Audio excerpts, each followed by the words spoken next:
Hi hello നമസ്കാരം. എല്ലാ പ്രിയ വിദ്യാർത്ഥികൾക്കും ഏറ്റവും പുതിയൊരു വീഡിയോയിലേക്ക് സ്വാഗതം. SSLC പരീക്ഷ എഴുതി കഴിഞ്ഞിരിക്കുന്ന നിങ്ങൾ ഓരോരുത്തരും ഏറ്റവും കാത്തിരിക്കുന്നത് നിങ്ങളുടെ റിസൾട്ട് തന്നെയാണ്. റിസൾട്ട് വന്നതിന് ശേഷം നിങ്ങളുടെ +1 അലോട്ട്മെന്റ്, +1 ട്രയൽ അലോട്ട്മെന്റ്, +1 പ്രവേശനം, അത് തുടങ്ങിയ കാര്യങ്ങളെ സംബന്ധിച്ച് ഇപ്പോൾ വിദ്യാഭ്യാസ വകുപ്പിൽ നിന്ന് കൃത്യമായ ഡേറ്റും കാര്യങ്ങളും അതിൻ്റെ പ്രൊസീജിയേഴ്സും നമുക്ക് ലഭിക്കുന്നുണ്ട്. അതിനെ പറ്റിയുള്ള ഒരു ബ്രീഫ് ആയിട്ടുള്ള വീഡിയോ ആണ് ഈ ഒരു വീഡിയോയിലൂടെ നിങ്ങൾക്ക് മുന്നിൽ എത്തിക്കുന്നത്. നമുക്കറിയാം, മെയ് 9 തന്നെ നമ്മളുടെ റിസൾട്ട് ഇവിടെ പ്രഖ്യാപിക്കും. എല്ലാ വിദ്യാർത്ഥികൾക്കും നല്ല മാർക്കുകൾ കിട്ടട്ടെ എന്ന് ആശംസിച്ചു കൊള്ളുന്നു. ആ ഒരു റിസൾട്ട് വന്നതിന് ശേഷം നിങ്ങൾക്ക് പിന്നെ റീവാലുവേഷൻ തുടങ്ങിയ കാര്യങ്ങൾ ചെയ്യാം. മാർക്ക് കുറഞ്ഞവർക്ക് അതിനെ പറ്റിയുള്ള കാര്യങ്ങൾ നമുക്ക് പിന്നീട് സംസാരിക്കാം. ഇപ്പോൾ മെയിൻലി പറയുന്നത് നിങ്ങളുടെ +1 പ്രവേശനം. നിങ്ങൾക്ക് റിസൾട്ട് വന്നതിന് ശേഷം നിങ്ങൾക്ക് പിന്നീട് അങ്ങോട്ട് ചൂസ് ചെയ്യാം. സയൻസ് വേണോ, ഹ്യൂമാനിറ്റീസ് ആണോ, കൊമേഴ്സ് ആണോ, അതെല്ലാം ചൂസ് ചെയ്തതിന് ശേഷം നിങ്ങളുടെ മെയ് 9 റിസൾട്ട് കഴിഞ്ഞ് മെയ് 14 തന്നെ നിങ്ങളുടെ അപേക്ഷ സമർപ്പിക്കുവാനുള്ള ആ ഒരു പോർട്ടൽ ഓപ്പൺ ആവുകയാണ്. +1 അപേക്ഷ സമർപ്പിക്കാനുള്ള പോർട്ടൽ ഓപ്പൺ ആവുകയാണ്. ഇതിനിടയ്ക്ക് നിങ്ങൾ സ്കൂളിൽ നിന്നും SSLC സർട്ടിഫിക്കറ്റ്, ബാക്കി കാര്യങ്ങളെല്ലാം നിങ്ങൾ കളക്ട് ചെയ്യേണ്ടതുണ്ട്. അത് കഴിഞ്ഞ് മെയ് 20 തന്നെ, മെയ് 14 മുതൽ മെയ് 20 വരെ നിങ്ങൾക്ക് ആ ഒരു +1 പ്രവേശനത്തിൻ്റെ സമയം നീട്ടിക്കിട്ടുന്നതായിരിക്കും.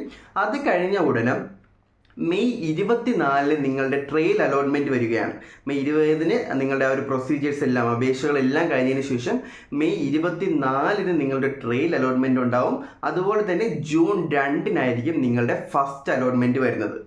ജൂൺ 2 ഫസ്റ്റ് അലോട്ട്മെൻറ്റ് കിട്ടുമ്പോൾ തന്നെ നിങ്ങളുടെ ആഗ്രഹിച്ച സ്കൂളുകൾ നിങ്ങൾക്ക് ലഭിച്ചിട്ടുണ്ടെങ്കിൽ പിന്നെ നിങ്ങൾക്ക് അടുത്ത അലോട്ട്മെൻറ്റായിട്ട് കാത്തിരിക്കേണ്ട കാര്യമില്ല. അതിനെ പറ്റിയുള്ള മറ്റ് വീഡിയോകൾ വരും ദിവസങ്ങളിൽ ചെയ്യുന്നതായിരിക്കും.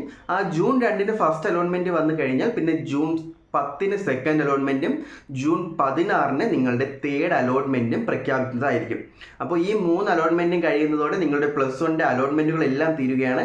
പിന്നെ ജൂൺ 18 നിങ്ങളുടെ +1 ക്ലാസ്സുകൾ ഒഫീഷ്യലി ആരംഭിക്കും. എല്ലാ വർഷത്തെയും പോലെ ആയിരിക്കില്ല, ഈ വർഷം കുറച്ച് നേരത്തെയാണ് നിങ്ങളുടെ ക്ലാസ്സുകൾ തുടങ്ങാൻ പോകുന്നത്.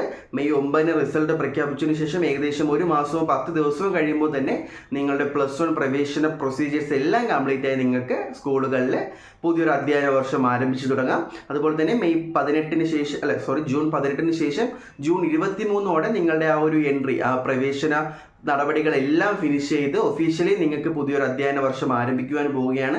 അപ്പോൾ ഇതിനിടയ്ക്ക് വരുന്ന നിങ്ങളുടെ എങ്ങനെ അപേക്ഷ സമർപ്പിക്കണം, അതിൽ എങ്ങനെ നിങ്ങളുടെ ഇൻഡെക്സ് മാർക്ക് കൂട്ടാം, ഈ ഒരു റിസൾട്ട് വന്നതിന് ശേഷം നിങ്ങൾ എന്തൊക്കെയാണ് മെയിൻലി ചെയ്യേണ്ട കാര്യങ്ങൾ, എല്ലാവിധ അപ്ഡേറ്റുകളും നിങ്ങൾക്ക് അറിയാൻ ആഗ്രഹമുള്ള, നിങ്ങൾ അറിയിക്കേണ്ട കാര്യങ്ങളെല്ലാം തന്നെ ഈ ഒരു ചാനലിലൂടെ നിങ്ങൾക്ക് മുന്നിൽ എത്തിക്കുന്നതായിരിക്കും. അപ്പോൾ ആ ഒരു വിവരങ്ങൾ നിങ്ങൾക്ക് ലഭിക്കാനായിട്ട് ഈ ചാനൽ നിങ്ങൾ ഇപ്പോൾ തന്നെ സബ്സ്ക്രൈബ് ചെയ്ത് ഞങ്ങളോടൊപ്പം തുടർന്നോളൂ.